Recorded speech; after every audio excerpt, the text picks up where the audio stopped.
Հավատքի բանկի գրքույկը Չարլզ Սպերջեն, օր օգոստոսի 12 Որովհետև դու ես իմ ճրագը, ով Տեր, և Տերը լուսավորելու է իմ խավարը։ Երկրորդ Թագավորաց 22-րդ գլուխ 29-րդ խոսք։ Արդյոք ես լույսի մեջ եմ, այդ դեպքում դու, ով Տեր, իմ ճրագն ես։ Եթե դու հեռանաս ինձանից, իմ ուրախությունն էլ կվերանա,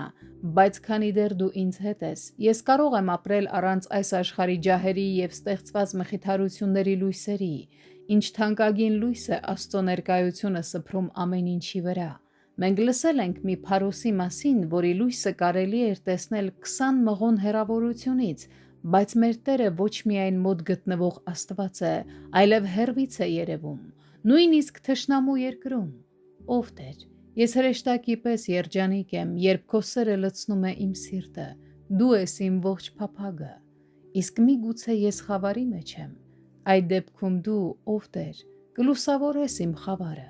Շուտով ամեն ինչ կփոխվի, հանգամանքները կարող են ավելի ու ավելի մռայլանալ և ամպը ամպի վրա կուտակվել, բայց եթե այնպիսի խավար իջնի, որ ես անգամ իմ ձեռքը չկարողանամ տեսնել, միևնույն է, ես կտեսնեմ Տիրոջ ձեռքը։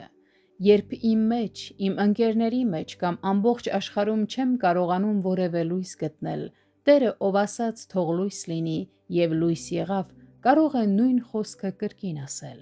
Նա դեռ ինձ դուրս կբերի դեպի արևի լույսը, ես չեմ մեռնի, այլ կապրեմ, օրն արդեն լուսանում է, այս քաղցր խոսքը փայլում է ինչպես առավոտյան աստղը,